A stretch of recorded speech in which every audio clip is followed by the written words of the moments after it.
아니 꼭 나쁜 쪽으로는 머리가 잘 돌아가는 것 같습니다. 안진용 기자님. 네, 아무리 코로나19 시대 비대면이 일상화됐다고 하지만요. 소위 MZ세대, 30대를 대상으로 해서요. 비대면으로 아주 수상한 물건을 파는 일당이 포착됐습니다. 어찌된 일인지 영상을 준비했습니다. 어떤 수상한 물건일까요? 새벽 시간입니다. 한 남성이 불 꺼진 상가 옆, 지금 에어컨 실외기 쪽으로 걸어가고 있습니다. 담배를 피우나요? 왜요? 그리고 이 남성 주위를 살피더니 실외기에 무언가를 지금 보시는 것처럼 살짝 올려놓습니다. 네. 그리고 이 남성, 그 모습을 본인의 휴대전화로 촬영하고 현장을 떠납니다. 본인이 이걸 올려놨다는 걸 증명하려는 것 같은데요. 그러네요. 그리고 2시간이 흐른 뒤 다른 남성이 나타나서 실외기에 있던 물건을 들고 사라집니다. 지금 저 남성 다른 남성입니다. 또 다른 장면을 보여드리겠습니다. 네. 한밤중 주택가 이면도로입니다. 네. 한 남성이 담벼락 아래 뭔가를 놓고 떠납니다. 그리고 잠시 뒤 택시가 보이시죠? 네. 택시를 타고 온 이 여성이 이 물건을 찾아 들고는 다시 기다리고 있던 이 택시에 올라서 떠나는 모습입니다. 이게 어떤 장면인지 궁금하시죠? 네. 바로 마약 위치를 알려주면 찾아가는 일명 던지기 수법으로 대박! 액상대마를 사고 파는 모습입니다. 정말 얘기를 나중에 듣고 보니까 정말 눈이 휘둥그레집니다. 하재근 평론가님. 예, 저게 그 던지기 수법이라는 건데 가끔 뉴스에 던지기라는 단어가 나오는데 그 던지기 때문에 뭐를 던지는 건가 이렇게 생각하시는 분들이 있는데 그게 아니라 저런 식으로 마약을 판매할 때 직접 만나는 방식이 아니라 어떤 위치에 판매책이 가져다 놓고 위치만 알려주면 구매자가 나중에 찾아가는 이런 방식인데 저러면 추적하기가 어렵고 네. 그 이 판매하는 입장에서 위험성도 덜하는 건데 이게 무서운 게 우리가 과거의 마약 판매라고 하면 어느 유흥가나 뭐 우범지대나 이런 걸 많이 으슥한 데잖아요, 상상하는데 으슥한 데는. 또 던지기 수법을 활용해서 그냥 평범한 주택가에서 대낮에 길거리잖아요, 그냥. 길거리에 저렇게 에어컨 실외기 이런 데서 버젓이 그 거래가 이루어지고 있다는 것이고 네. 수도권에서는 저렇게 던지기 수법을 썼다는 겁니다. 아하. 그리고 수도권이 아닌 지방에서는 고속버스 터미널을 활용해서 고속버스를 보내면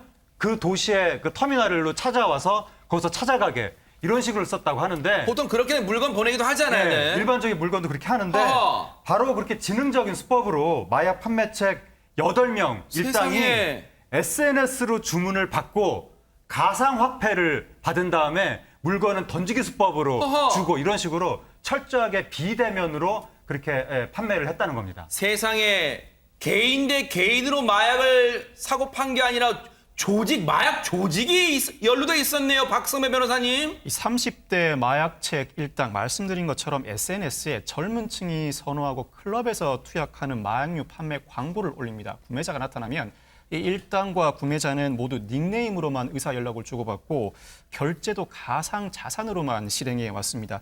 이 경찰이 일당을 검거하는 과정에서 아직 판매하지 못한 액상대마 등 1억 3천만 원 상당의 마약류를 압수하기도 했습니다. 지난해 11월부터 80여 회에 걸쳐서 5억 원 상당의 마약을 국내 유통해 왔는데 네. 이 경찰은 30대 마약 판매책과 구매자 등 58명을 검거해 이 중 8명을 구속 송치했습니다. 자, 마약 조직을 검거했던 경찰 얘기 들어보시고 이어가 보도록 하겠습니다. 이번에 검거된 피해자들은 추적을 피하기 위해 가상자산으로 거래를 하고 소셜미디어를 통해서만 연락하는 등 철저하게 자신의 신분을 노출하지 않았습니다. 다른 소셜미디어를 통해서 마약류를 다량으로 구입한 뒤 소량으로 판매한 걸로 확인됩니다. 아니 근데 상식적으로 생각해보면 마약을 판매하는 사람들은 마약을 사려는 사람들이 있기 때문에 팔려는 거잖아요. 마약을 사는 사람들은 대체 누굽니까? 그리고 과거에는 조폭 조직이라든가 일부 좀 연예인들 이런 분이었는데 이 액상대마와 엑스타시를 구입한 사람들이 50명이 붙잡혔습니다. 네. 그 사람들이 어떤 사람인가 봤더니 너무 어이없게도 인터넷이나 가상화폐에 익숙한 20대, 30대의 대학생이나 젊은 층이었습니다. 세상에. 그래서 이 청춘의 호기심이 평생을 망친다는 걸 좀 알았으면 좋겠는데요. 네. 더욱더 놀랍고 네. 더욱더 화가 나는 건 뭐냐면 이 마약책들이 SNS에 올린 광고입니다. 아까도 잠깐 화면에 비쳤었는데요. 그 뭐 아트 작품인 것 같은 혓바닥 광고에 말이 저거예요? 네, 네. 말이 너무나 웃깁니다. 액상과 LSD를 전문 취급한 스마일입니다. 신선한 것을 제대로 하고 있으니까 많이 이용해 주세요. 아유. 이게 말이 됩니까? 저 과자도 아니고 건강보급식품인데 이런 걸 너무 태연하게 뭐 저렇게 그러니까요. 입모양을 해가지고 해서 많은 젊은이들이 호기심을 가질 수밖에 없겠는데요. 거듭 강조하지만 한두 번의 마약 복용은 더구나 20대, 30대는 100세 인생의 평생을 마치는 길입니다. 마약은 사회를 좀먹게 하는 거잖아요. 저 천벌을 받은 사람들 관련해서 경찰 얘기도 들어보시고 이어가 보도록 하겠습니다. 구매자들은 가상자산과 소셜미디어에 쉽게 접근할 수 있는 20대에서 30대들이 대부분이며 자신들은 은밀하게 거래하기 때문에 적발되지 않겠지, 그리고 호기심에 한 번쯤 투약을 해도 중독되지 않겠지, 이런 잘못된 인식으로 범행을 시도했습니다.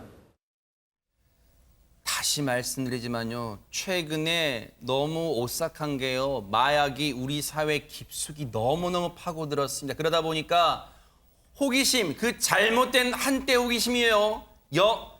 영영 돌이킬 수 없는 자신의 인생을 파멸로 몰아간다는 거 명심해야 될 것 같습니다. 반드시 마약 같은 거래는요. 반드시 신고하시는 그런 신고 정신도 보여주시길 바랍니다.